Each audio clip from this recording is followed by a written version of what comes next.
The day after the humiliation of a soldier, he saw her face on the news. He couldn't believe the actions he had taken, what he had done to her. The sun was beginning to set over Dallas-Fort Worth International Airport, casting an orange glow as passengers hurried toward their gates, eager to board their flights and head home. Among them was a woman dressed in uniform, her combat boots firm against the ground. Her posture was upright, and though her expression was calm, there was a quiet intensity about her, focused yet slightly weary. Sergeant Lorraine Bryant, a decorated medic from the U.S. Army, had just returned from an incredibly difficult deployment overseas. All she longed for that night was to sit in her seat, close her eyes, and dream about the warm embrace of her family, something she hadn't felt in months.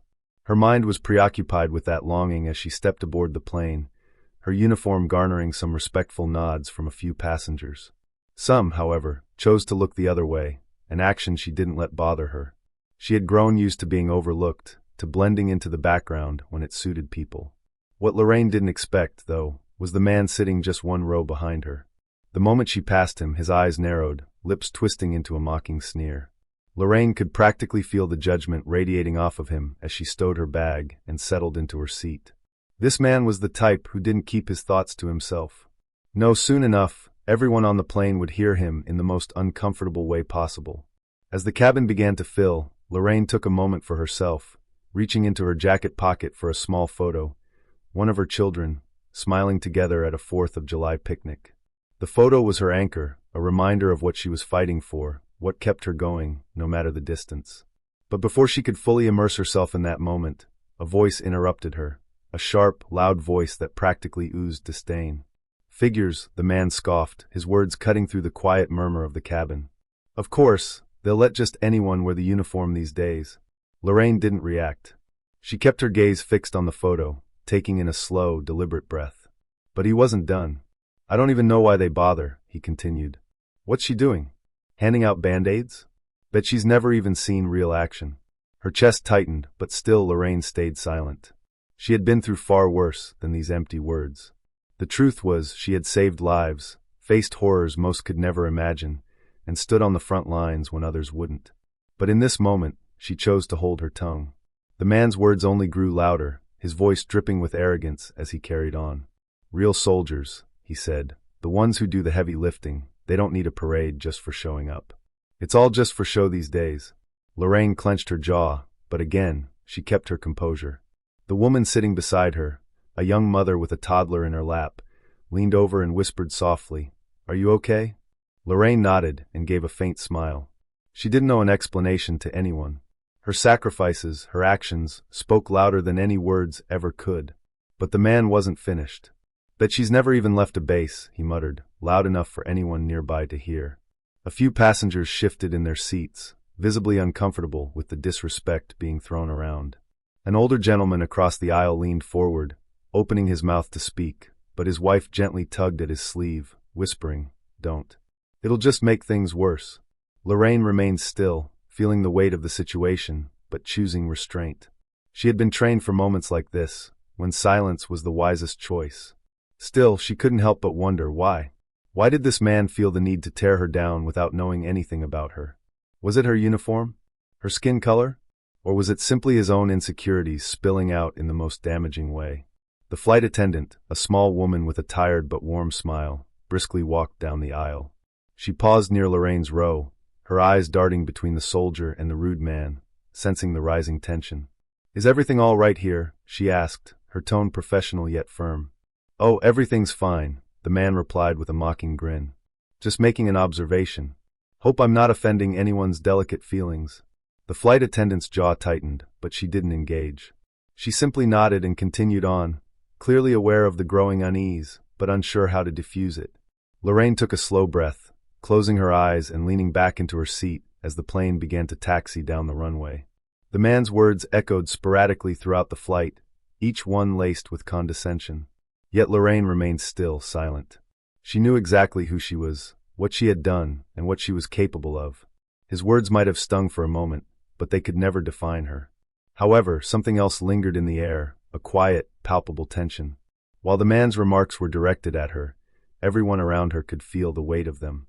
As the plane climbed higher into the sky, Lorraine's mind drifted far from the discomfort of the cabin. It wandered to distant places, to memories of scorching desert heat in Afghanistan, where each day had been a battle and every moment had counted.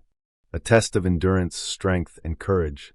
That's what Lorraine had faced time and time again. For nearly a decade, she had served as a combat medic, her job going far beyond simple healing. It was about making split-second decisions that often meant the difference between life and death. But one day, a particular moment remained etched in her mind, one she would never forget.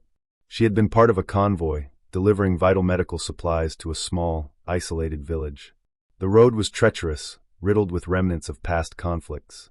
Lorraine recalled the explosion, the deafening roar of an IED that detonated just ahead of her vehicle. The chaos that followed was overwhelming. But in that instant, without hesitation, she was already springing into action. She pulled injured soldiers from the wreckage, all while enemy fire rang out around her. It didn't matter that her life was at risk. Her hands were steady, her focus unwavering, as the urgency of the moment took over. Lorraine didn't do this for recognition, for medals or ceremonies. No, it was never about that. For her, it was about the people, those she served alongside and those she helped in the field. The faces, the lives, the real human connections that meant everything. She thought about the young soldier she saved that day, a 19-year-old boy who had just written home to his mother the night before.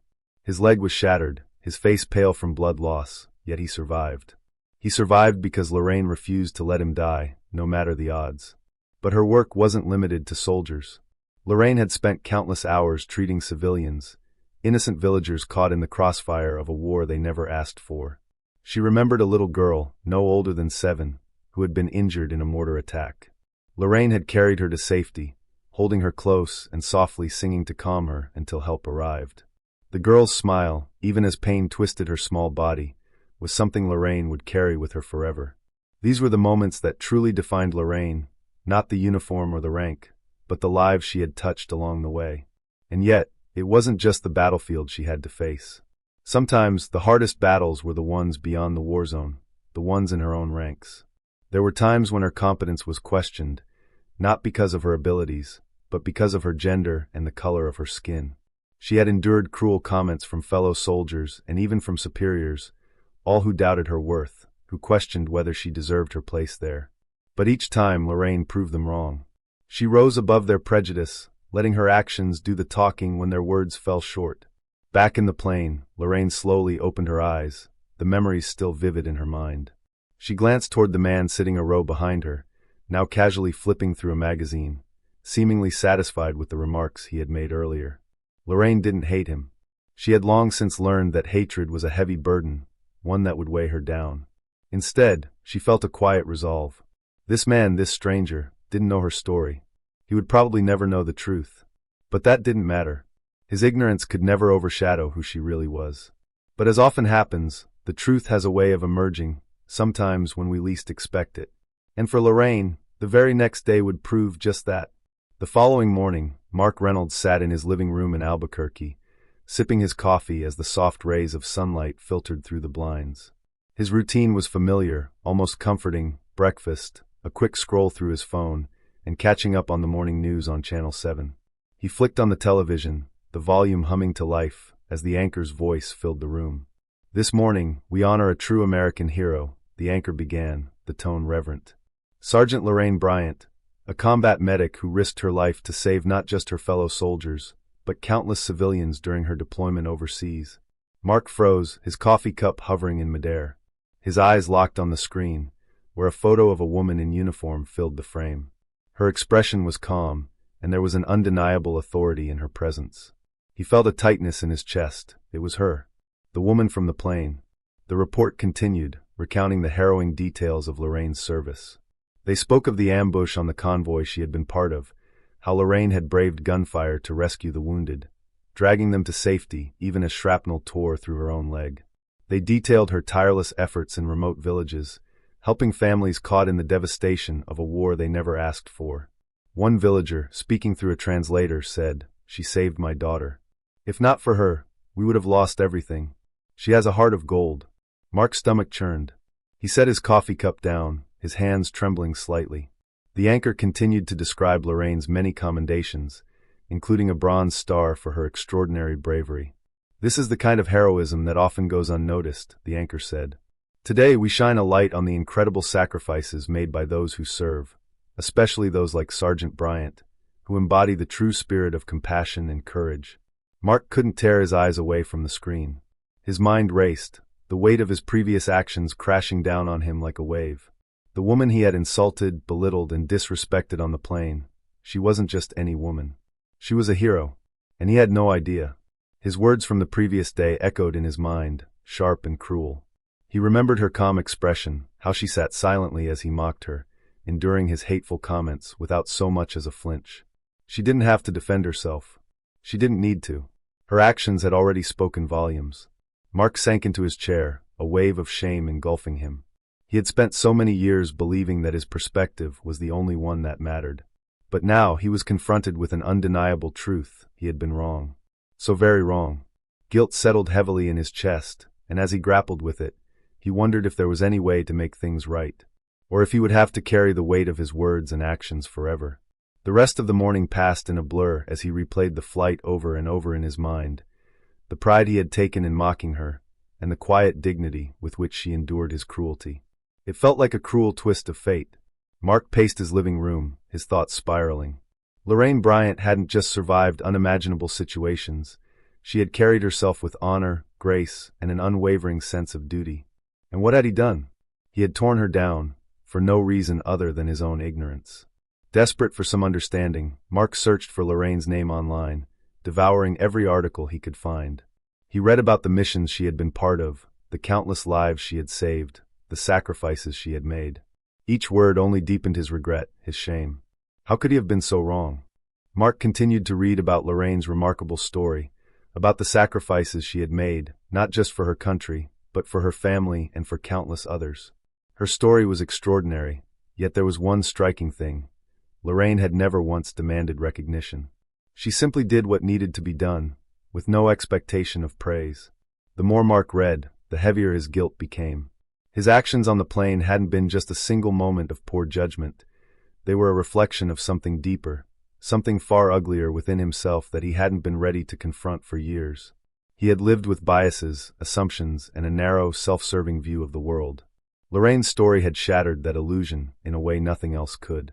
It left him standing face to face with the harsh reality of his own ignorance. Mark realized there was no way to undo the harm he had done. His words had already been spoken, his actions witnessed by an entire cabin of passengers. But even though he couldn't change the past, he knew he had to try to make things right, even if only for the sake of his own conscience. He thought about reaching out to the airline, leaving a message for Lorraine. But what could he say?